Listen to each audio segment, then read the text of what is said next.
Okay. Magandang araw. Gawa tayo ng video kung paano mag-withdraw sa Gcash ng save money.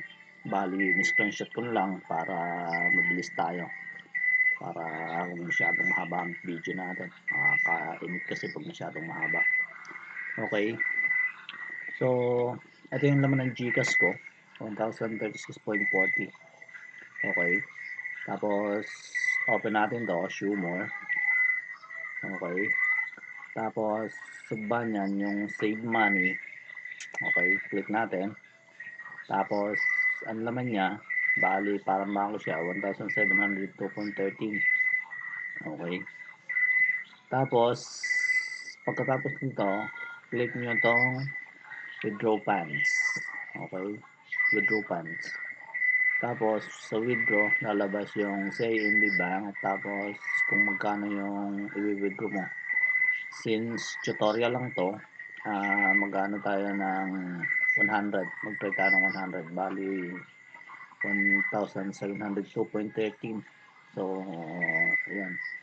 Bali, nag-start siya ng 6:26 PM kanina. Tingnan natin matatapos kung anong oras. Okay. Tapos, enter tayo.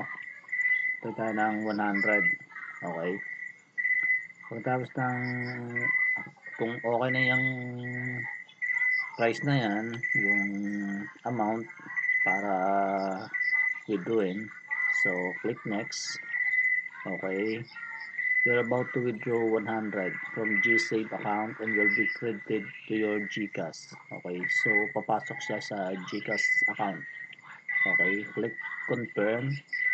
Tapos, may magte-text sa inyo para ilagay dito yung 6-digit authentication code. Bali kung ano yung ginamit yung pag-register ng sa Gcash, doon ipadadala. Okay, tapos pag na-enter nyo na, submit code. Okay, processing. Tapos yun, GSave withdraw success. 6:27, bali 3 minutes lang. Pagpalagay natin 4 minutes. Okay, 6:30 PM. GSave withdraw success. Okay. Ito ngayon yung laman niya, 1,136.40. Diba? Kanina 1,036.40 lang yan. Tapos yung sa CIMB Bank natin, 1,700. So ngayon, 1,602.30 na lang. So bali, nabawasan siya ng 100. Okay. So ganun lang. Ito lang yung i-click nyo para mag-withdraw. Napakabilis. Kahit gabi, tulad nyan, 6:30 PM, makaka-withdraw ka. Diba? Kaya, para sa akin, napakadali dito. Kasi, kung may Gcash ka na, napakadali ng mag-deposit. Diba? Ayan, ito yung bali interest niya. Tapos, kung wala pa, lagay ko na lang yung link kung paano mag-register. So, ayan. Salamat.